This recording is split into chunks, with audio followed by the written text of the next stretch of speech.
Hello everybody, I'm Chris Williams and welcome to my video blog for Thursday the 9th of September 2010.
So yes, breaking news as I launch this video blog tonight. The pastor in America, Gainesville to be exact, he's been on the news a lot recently. Pastor Terry Jones, he's announced in the last few moments that he is going to call off his International Burn a Koran Day, which as you know is planned for September the 11th to coincide with the 9th anniversary. And he says that he has won a concession whereby the controversial mosque that was going to be situated at Ground Zero is apparently not going to be situated there now after all, because this is still a developing story. The mosque owners in New York have so far refused to confirm if they will not be building a mosque at Ground Zero.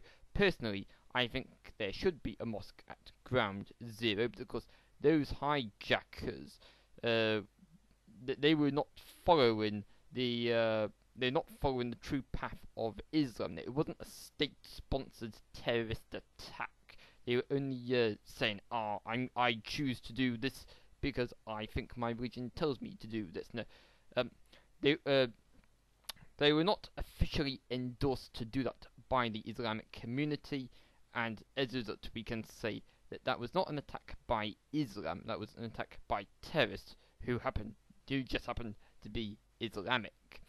Of course, this was of course deliberate by Al-Qaeda to try and drive a wedge between Americans and Muslims. And of course, lots of Muslims in America at the moment feeling very distressed by Pastor Jones's call for their holy book, the Quran, to be burned. He apparently has never read it, and I was reading on the internet that apparently he's got a previous criminal record for possessing child pornography. Well, that's something odd with regards to pastors.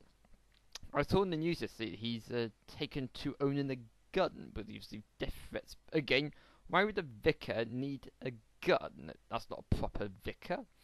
And of course, what he's been saying has been rather inflammatory, and it's obviously got a lot of attention around the world. I heard in the news yesterday that some people in Pakistan were calling for the American Stars and Stripes to be burned if the Quran were to be burned. Of course, I understand that under the 12th Amendment, I think, I'm not from America, so you might be able to correct me on this. It's my understanding, under the 12th Amendment, they couldn't very well seize his hoard of Qurans, which people have sent to him, and of which he's now got a load of which he has nothing to do with. Now he's called off his protest. But yeah, they couldn't seize those Qurans, but apparently they would have been classified under the American Constitution as his own personal property, and he apparently had the freedom to do what he liked with his own personal property. But there was one ancient law under the American Constitution which would ban him from burning rubbish in his yard, but as the Quran cannot be certified as rubbish, they were not being allowed to stop him from doing that. So that was a bit of a pickle for the American Constitution.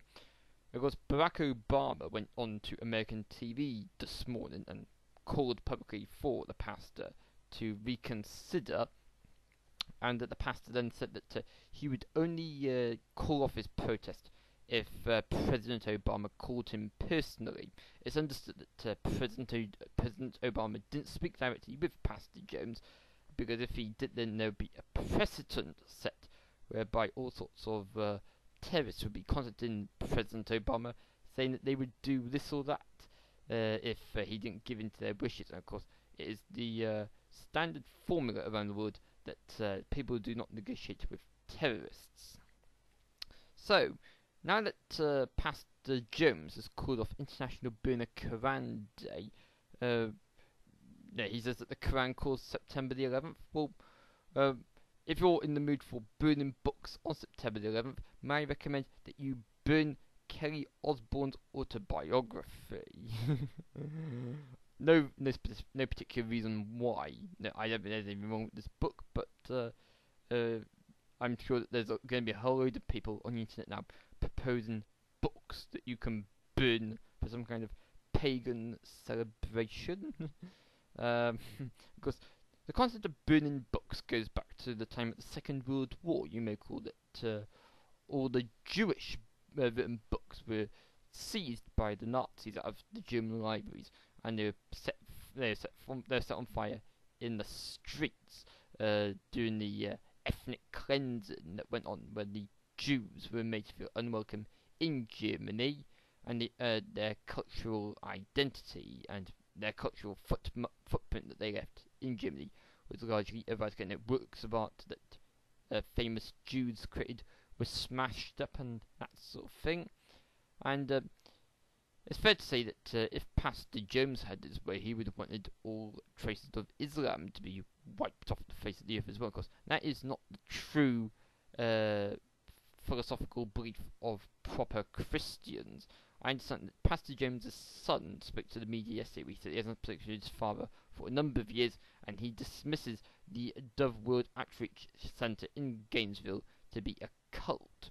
Well, definitely, compared to the religious people that I've met here in the United Kingdom, Pastor Jones does not seem to be a proper pastor. And I wouldn't be interested in going to his church.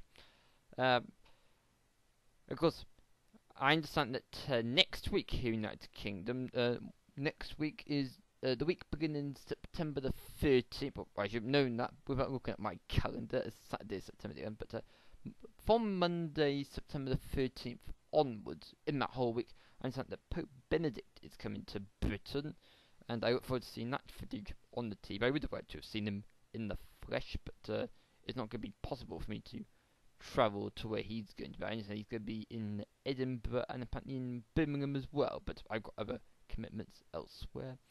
But let's hope that